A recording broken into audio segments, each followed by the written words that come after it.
Shalom, meus irmãos. Um ótimo dia para os irmãos. Aqui quem vos fala é o Rosh Leuel. Quero desejar desde já que a Shem preencha a sua casa do Armá, da Ar, Biná, de sabedoria, a Shekhinah de Deus possa contemplar a sua casa. Muito bom estarmos mais uma vez alegres.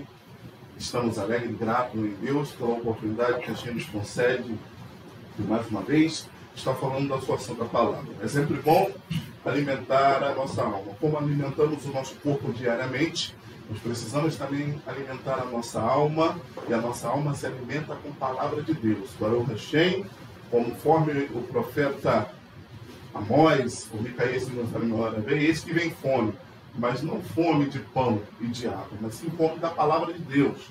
Então, o que o profeta ele quer dizer com essa ideia? O que o Eterno quis passar para o profeta? Que a alma ela sentirá fome, Baruch Hashem, da santa e gloriosa palavra do Senhor, a sua alimentação, a sua fonte de vida, para que a alma se sustente. Então, quero já agradecer ao Senhor e tributar a Deus todas as coisas que o Eterno tem feito. Baruch Hashem, conforme o salmista Davi vai falar, grandes coisas tem feito Adonai por nós e por isso estamos alegres.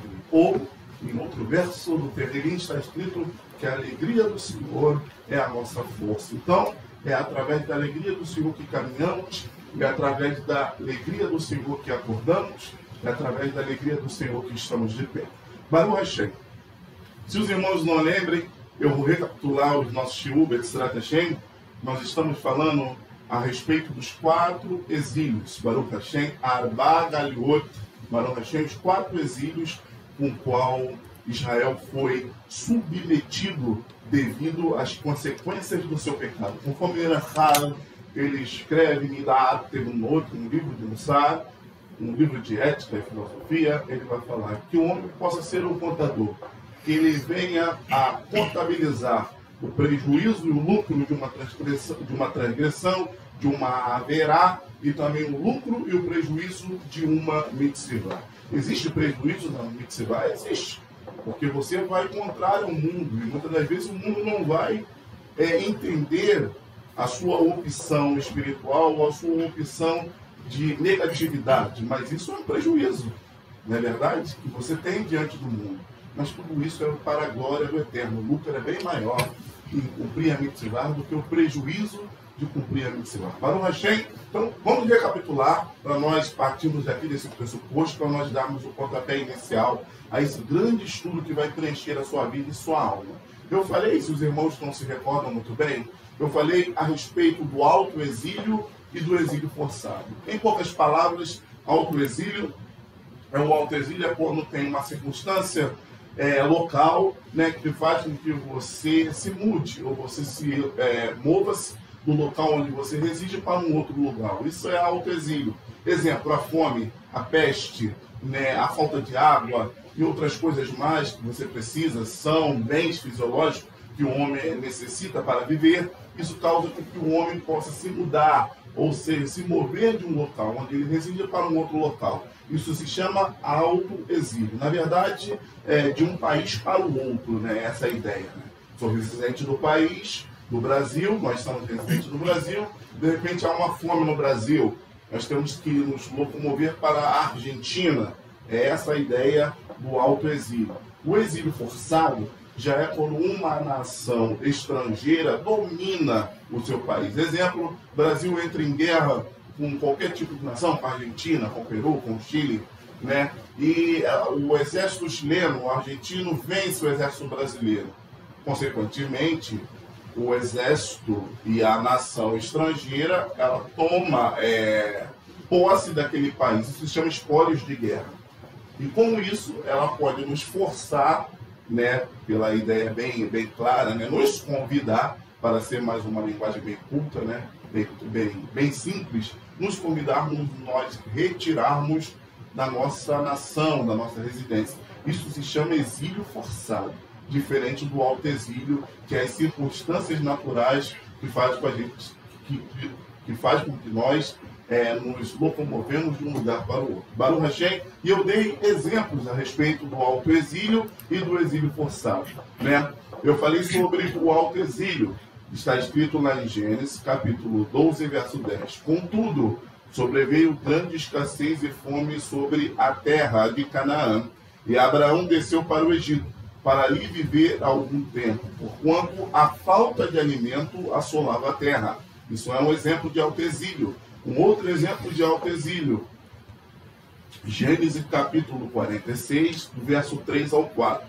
E ele disse: eu sou Deus, o Deus de teu pai. Não temas em descer ao Egito, porque ali farei de ti uma grande nação. E descerei contigo para o Egito. Certamente te levantarei, e José porá a mão sobre os teus olhos. Gênesis capítulo 46, verso 3 e 4. Todos nós conhecemos o contexto. A fome se assolava na época de Jacó, como na época também do nosso patriarca Isaac, que foi o único a não descer.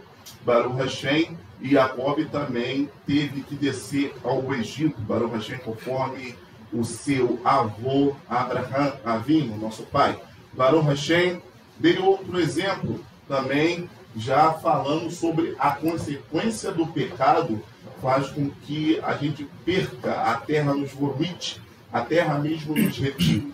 Porque é importante, irmãos, nós entendermos que o exílio é uma consequência das nossas transgressões. E isso está no Torá do Chá. Nós não podemos tampar o sol com a peneira, ou muito menos excluir os versículos e a ordem que o Eterno determinou ali. Se cumprires, serás abençoado. Se não cumprires, não será abençoado. Então, lá em Levítico, capítulo 18, verso 28, está escrito assim: para que a terra não vos vomite, havendo vós contaminado como vomitou a gente que nela estava antes de vós. Então, a própria terra requererá dos céus a saída do povo se o povo transgredisse, conforme foi das 4 vezes que o povo transgrediu a vontade do Criador. Baruch Hashem, Atos 1, 6, 7 também fala sobre isso. Está escrito assim, já perguntando a respeito de Yeshua. Conforme nós sabemos, Israel estava naquela época de Yeshua sobre o domínio romano, sobre o exílio, sobre a galuta de Roma, não de forma completa. Naquele tempo de Yeshua, eles ainda não tinham sido convidados a se retirar da terra, mas 70 anos após, o povo foi convidado a se retirar da Terra Santa. Baruch Hashem, então, Atos 1, 6, 7, os discípulos já prevendo essa catástrofe espiritual e também física do povo de Israel, perguntaram a Yeshua a respeito disso. Então, os que haviam reunidos lhe consultaram: Senhor, será este tempo em que restaurará o reino de Israel? Eles lhe afirmou: não vos compete saber as épocas ou a data que o Pai estabeleceu por sua exclusiva autoridade. Então, meus irmãos, o povo judeu foi submetido a 4 exílios, de acordo com os nossos sábios. Nós vamos explicar mais à frente porque o exílio egípcio, que é o protótipo de todos os exílios, não foi incluído dentro dessa base dos 4. Você pode entender e pode pensar: a sua conta está errada, Roche. Na verdade, nós fomos submetidos a 5 exílios. Mas eu vou explicar por que o exílio do Egito não é considerado assim um exílio forçado. Depois eu vou explicar isso ao longo do shiur e vocês vão entender toda a ideia, todo o pano de fundo concernente a esses tipos de interpretações que os nossos Rahamim nos ensinam e nos dão. Baruch Hashem. Então o povo judeu, irmãos, foi submetido a 4 exílios. 4 exílios. De acordo com os nossos sábios. Estes são um acréscimo ao exílio egípcio, que foi o protótipo para todos os futuros exilados. Por que Hashem nos enviou para o exílio 4 vezes? Eu vou pedir ao irmão Salvador para me ajudar no slide, mas vamos para o slide de novo. Nossos sábios nos deram a resposta na Guemará. Então vamos lá. Menachot, capítulo 53b. Jeremias, capítulo 1, do 15 ao 16. Rabi Isaac disse: no momento em que o primeiro templo foi destruído, o santo bendito seja, ele encontrou Abraão de pé no templo. E disse a Abraão: o meu amado, o que está fazendo em minha casa? Abraão disse a Deus: Eu vim para resolver as questões relacionadas aos meus filhos, para descobrir por que Deus está destruindo um templo e exilando de Israel. Deus disse a Abraão: a razão é que seus filhos pecaram. Veja, irmãos, o que eu falei, a consequência da transgressão traz, né, a recompensa para o pecado. Então, a razão é que os filhos de Israel pecaram, portanto, estão sendo exilados da terra. Continuando no próximo slide, Abraão disse a Deus: talvez eles tenham pecado sem querer e não mereçam um castigo tão terrível.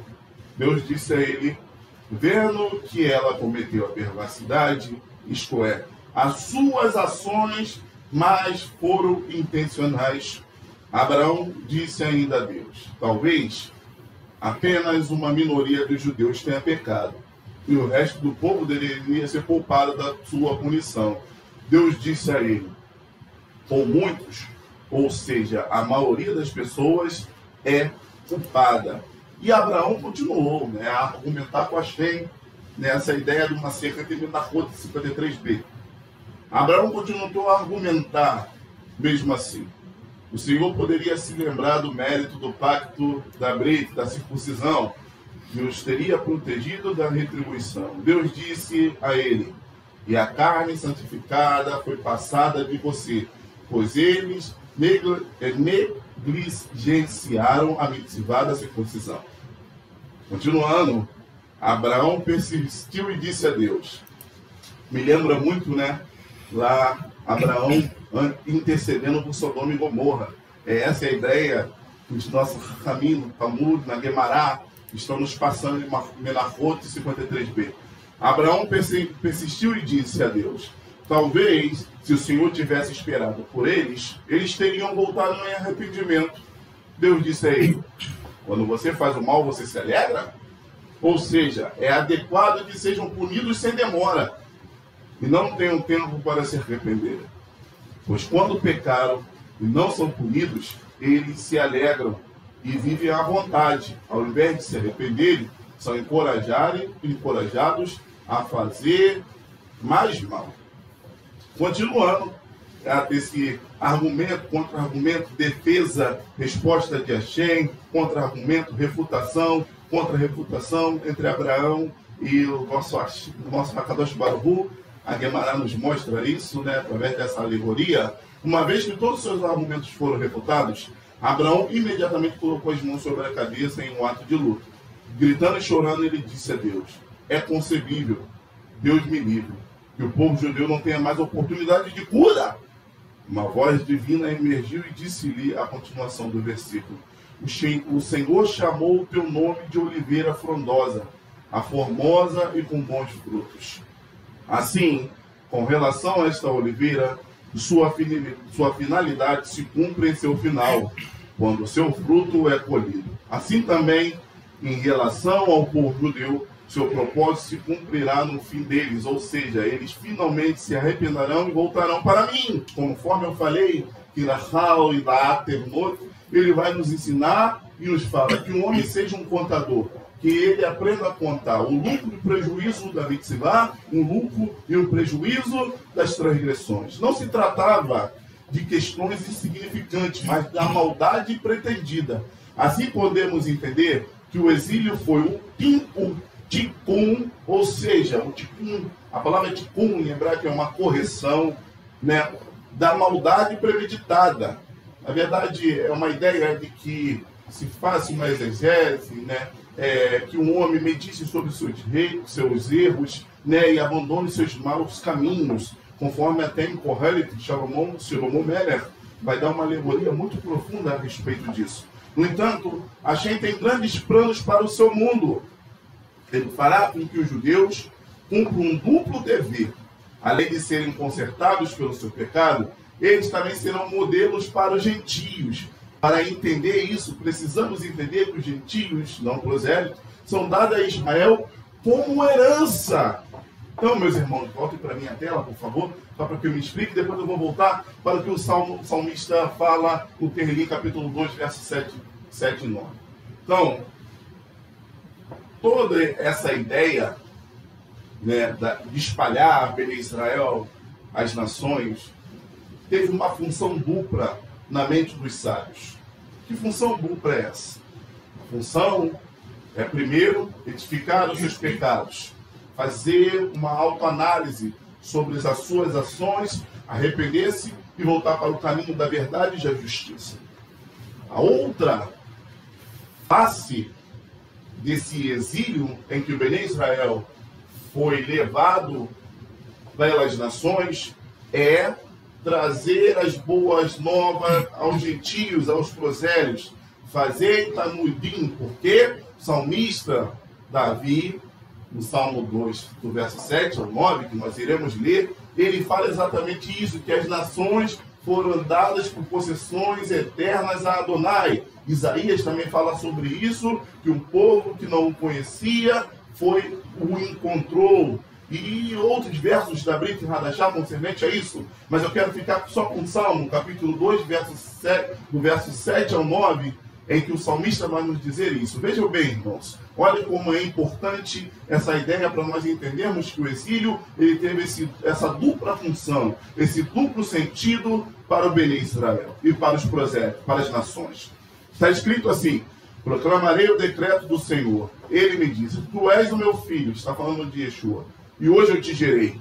Pede-me, e eu te darei as nações por herança, e as extremidades da terra por tua possessão. Com vara de ferro a regerás, e as despedaçarás como vaso no oleiro. Então, há um plano, há uma estratégia divina, um plano espiritual nas ações de Israel, nas ações de Bene Israel e também nas transgressões dos nossos pecados. O exílio serve para retificar as nossas ações e praticarmos a justiça e a verdade. Voltarmos ao caminho da Torá que deixar. Essa é a verdade do exílio. Mas não é só isso. O importante é nós entendermos que o exílio também serve para que a gente proclame e fale das verdades bíblicas para as nações. Israel precisa ser luz para as nações. E aí eu faço palavras daquilo que Rabi Yosef muito nos falava na época em que nós estávamos juntos. Rabi Yosef falava assim comigo: Israel nunca conseguiu ser esse farol para as nações. Ele nunca conseguiu ser luz para as nações. Porque eles pensavam dentro de uma caixa. A Torá é nossa, o Eterno é nosso. E não é isso que o Eterno anseia, não é esse o plano universal para a humanidade. A terra precisa se encher do conhecimento do Senhor, conforme o salmista vai falar, conforme Zacarias vai falar, e naquele dia o seu nome será um, e o seu nome um para as nações. E Yeshua começou esse trabalho, os talmidim começaram esse trabalho da Betsorá, ir por todo o mundo e trazer as boas novas às nações. É essa a ideia. O plano divino universal para a humanidade. Mas é aí que entra. Se vocês não quiserem ir pela via do amor, vocês irão pela via da dor. E qual foi a via da dor que o Eterno determinou para que as nações fossem alcançadas? O exílio. É essa a ideia. É essa a temática. Então veja, meus irmãos. Quando entramos no Egito, o protótipo para todos os exilados não fomos sozinhos. Observe quem foi conosco. E ele disse: eu sou Deus, o Deus do teu pai. Não temas e descer ao Egito, porque ali farei de ti uma grande nação. Descerei contigo ao Egito, e certamente te levantarei. José porá a mão sobre os teus olhos. Assim vemos, irmãos, que não foi outro. Quem nos acompanhou e nos acompanha no exílio é Hakadosh Baruchu, louvado seja o teu nome. Nós não estamos sozinhos. No entanto, essa não é a única coisa em comum em nossos exílios. Em toda a história da humanidade, os exilados de uma nação fora do seu país têm sido muito raros. É um fenômeno altamente incomum pegar uma nação inteira e exilá-la do seu país. Vários exilados são desconhecidos, uma vez que após o primeiro mas pessoas distintas desapareceram à medida que elas se tornam assimiladas entre outros povos. De fato, a história da humanidade, vários exilados e dispersões são únicos apenas para o povo judeu. Tampouco o conceito de múltiplos exilados e dispersões dos judeus é único na história. A própria sobrevivência dos judeus é um evento singular.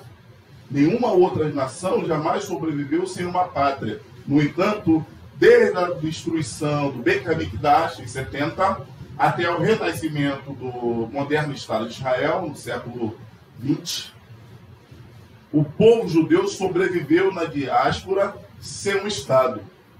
Por quê? Qual é o propósito dos múltiplos exilados do povo judeu? O Talmud oferece a seguinte explicação para esse fenômeno na Galut. Mas é muito importante nós entendermos esse conceito para que a gente entre dentro dessa visão do Galut. Existem vários tipos de exílios entre as nações. O exílio de guerra, nós temos agora no século XXI,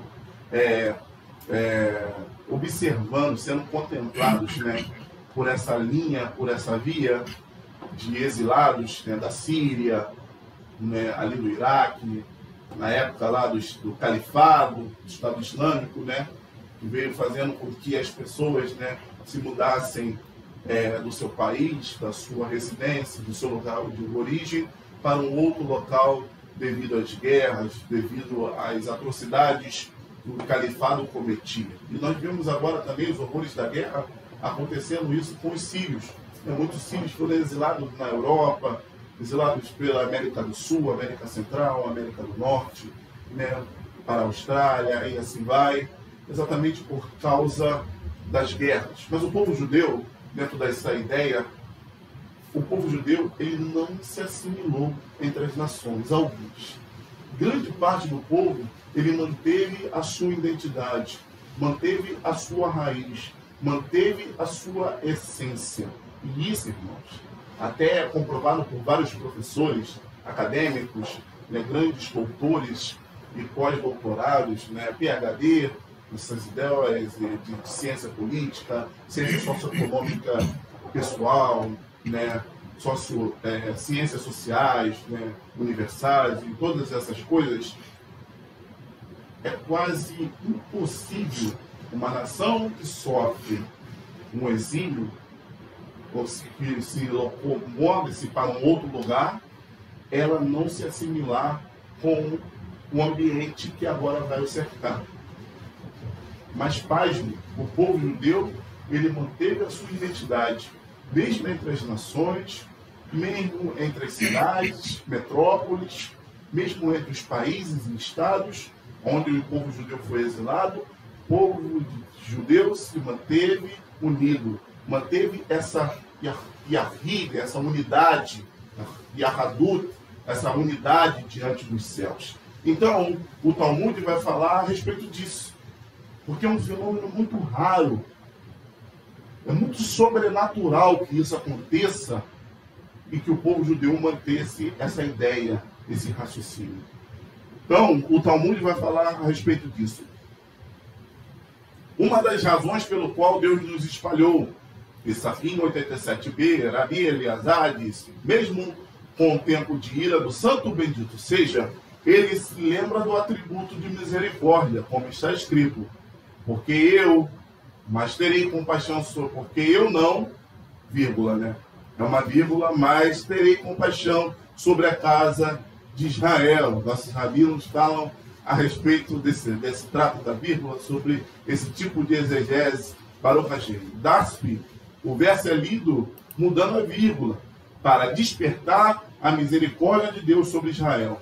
Mesmo a implementar o seu atributo de justiça, Deus ainda menciona seu atributo de compaixão. É claro que o atributo de justiça de Deus seria muito pesado para qualquer ser, qualquer unidade no universo receber. Então, junto ao atributo de justiça, o Eterno vem ao atributo de misericórdia, conforme está escrito, e ele não libera toda a sua ira, mas freia a sua mão para fazer o bem. Baruch Hashem, Rabi Ossi ben Rabi Hanina disse que isso também é um indicado a partir daqui, a partir da continuação do versículo que afirma para que eu os carregue, indicando que Deus prometeu levar os pecados de Israel e perdoá-los. Baruch Hashem. Rabi Eleazar disse: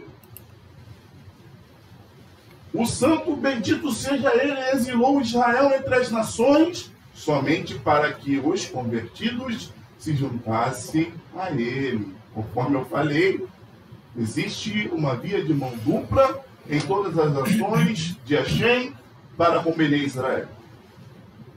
E eu a semearei para mim na terra. Osés capítulo 2, verso 23. Uma pessoa semeia uma seá de grão por qualquer outra razão que não seja para trazer vários cor de grão durante a colheita.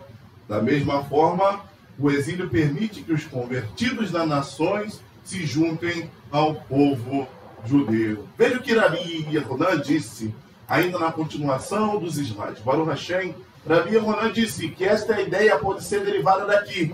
Eu terei compaixão daquele que não recebeu compaixão, e direi que não é no meu povo. Vós sois meu povo. Osés capítulo 2, verso 25. Mesmo aqueles que inicialmente não eram meu povo, ou seja, os gentios, se converterão e se tornarão parte da nação. E nós temos vários irmãos, versículos dentro do Tanar, da Brit Hadashah, da Torá Kedushá, que vai falar a respeito disso. Vamos ler alguns? Vocês estão comigo? Estão comigo no Shur? Então caminhem comigo nessa vereda de amor, de justiça e de compreensão da palavra de Deus. Vamos lá. Está escrito assim em Isaías capítulo 65, verso 1. Fui buscado pelos que não perguntavam por mim. Quem não perguntava por Hashem? As nações. As nações não tinham Hashem por Deus. Não fui achado por aqueles que não me buscavam. As nações tinham seus deuses. As nações tinham as suas ideias de adoração, de culto. A um povo que não se chamava do meu nome. E eu disse: eis-me aqui, eis-me aqui. Então, Hashem não é restrito somente para o povo judeu. Hashem é restrito para Hashem. Ele é compartilhado para todos os povos.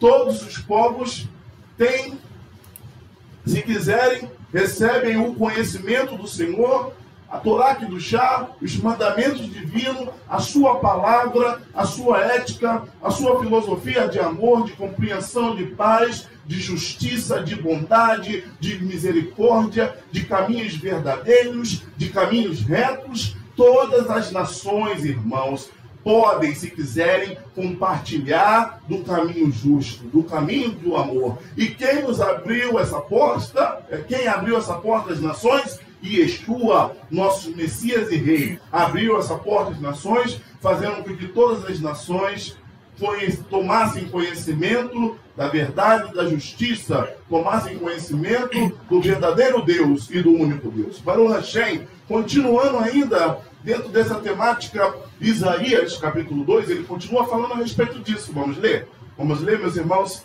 Isaías, capítulo 2, verso 2 ao 3, diz assim: a palavra que em visão veio a Isaías, filho de Amós, a respeito de Judá e Jerusalém. Nos últimos dias acontecerá que o monte da casa do Senhor será estabelecido no cimo dos montes, e ele se elevará sobre os outeiros. Para ele afluirão todos os povos. Então, Baruch Hashem, meus irmãos, nós continuamos a entender que Hashem, ele é para todos os povos e línguas que quiserem recebê-lo, serão recebidos e contemplados com seu amor, justiça e paz. Baruch Hashem, modalidade que é importante. Zacarias capítulo 8, verso 22. Virão muitos povos e poderosas nações buscar em Jerusalém. Olha o que Zacarias, profeta Zacarias, ele vai nos dizer e nos informar a respeito disso, que muitas nações subirão a Jerusalém para adorar o Senhor e suplicar favor aos céus.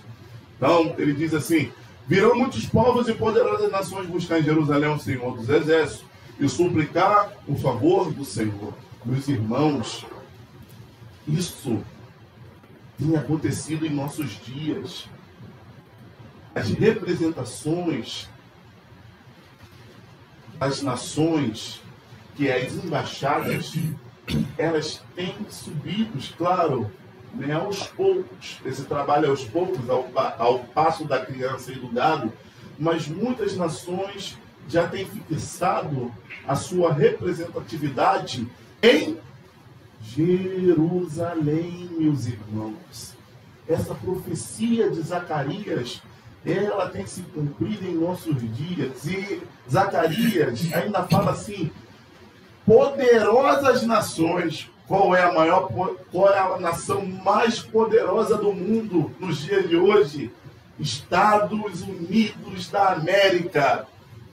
Foi a primeira nação a subir a Jerusalém, a fixar uma embaixada em Jerusalém, para que se cumpra a palavra do profeta Zacarias, conforme ele profetizou. Virou muitos povos e poderosas nações, buscar em Jerusalém ao Senhor dos Exércitos e suplicar o seu favor. Baruch Hashem. Também os livrarei ao meu santo monte e os alegrarei na minha casa de oração. Seus holocaustos e seus sacrifícios serão aceitos no meu altar, porque a minha casa será chamada Beit HaTefillah ou Hagorim, casa de oração para todos os povos. Todos os povos. Mahashá, Rabi Shemuel Halevi Edes explicou que se Hashem apenas desejava punir os judeus, ele não precisava exilar. Isso é verdade. Da sua terra natal. O fato de ele ter exilado a sua nação mostra que ele pretendia outro resultado, a saber, a adição de prosélitos ao corpo judaico. Para desenvolver essa ideia, precisamos orar a palavra Adão, de Adão. É um termo legal, de acordo com os nossos sábios, se aplica a Israel. Baba Metzia, 114b. Amara passou a fazer uma pergunta diferente a Elias e disse: não é mestre um sacerdote? Qual é a razão que o mestre está de pé em um cemitério? Elias disse a ele: o mestre não estudou a ordem da Mishnah da Taharot, como é ensinado na Beraita? Rabi Shimon ben Yochai disse que os túmulos dos gentios não tornam ninguém impuro, como está declarado. E você e minhas ovelhas, ovelhas do meu pátio, são homens. Ezequiel capítulo 34, verso 31. E ensina que você, ou seja, o povo judeu, são chamados de homem, mas os gentios não são chamados de homem, visto que a Torá afirma com relação à impureza ritual transmitida em uma tenda. Se um homem morre em uma tenda, em Números 19:14, é evidente que a impureza transmitida por uma tenda não se aplica aos gentios. Salmo 86, verso 9, vai falar a respeito disso. Todas as nações que fizeste virão e se prostrarão perante a tua face, Senhor, e glorificarão o teu nome. Então, meus irmãos, Apocalipse 11:15, e tocou o sétimo anjo a sua trombeta, e houve nos céus grande voz que dizia: o reino do mundo vieram a ser do nosso Senhor e do seu Mashiach. Então, meus irmãos, Baruch Hashem, depois disso que nós entendemos, na próxima vez que nós nos reunirmos, vamos falar que os filhos de Israel foram exilados apenas entre as nações para se converterem a ele. É muito importante, porque nós entendemos toda essa temática de que o Eterno não é só para o povo de Israel, mas sim para todas as nações. Se você entender a ideia de Rabi Shaul em Romanos capítulo 11, falando a respeito da oliveira verdadeira e dos galhos que foram enxertados, você entende isso que nós estamos falando aqui, esses versículos que nós acabamos de ler dentro do slide. Porque é exatamente essa ideia no final, com a vida de Yeshua. As nações se reunirão em Jerusalém para adorar o Deus de Israel. Buscarão a verdade e a justiça do Deus de Israel, conforme o profeta Zacarias profetizou. Conforme o profeta Zacarias, ele falou. Rabi Shaul, ele fala exatamente sobre isso, o apóstolo Paulo em Romanos capítulo 11, quando ele vai falar da oliveira verdadeira e do galhos enxertados. Não há dois povos, não há duas etnias, não é gentio e Israel, não é igreja e Israel, meus irmãos. Só existe um povo, Israel. Os gentios que são enxertados, ou seja, incluídos no povo de Israel, começam a fazer parte de Israel, do povo de Israel. Nos versículos que nós lemos. E no nosso próximo encontro, Betzrat Hashem, nós continuaremos desse ponto. Continuaremos dando vários outros exemplos e falando a respeito dessa ideia, para que os irmãos não fiquem com dúvida. Que o Eterno venha abençoar a sua vida, multiplicar os seus dias e prolongará os seus anos. Que o Eterno abençoe a sua casa, sua despensa e todos os seus negócios. Que aonde você coloque a planta dos seus pés e as suas mãos, o Eterno possa te dar por herança de verdade, de justiça e de amor conforme a sua vontade. No nosso próximo encontro, nós continuaremos daqui falando a respeito dos exílios e outros temas mais que fazem parte desse shiur. Que o Eterno venha te abençoar e prosperar. Hazak, Ubrahu, Shalom, Ubervorah.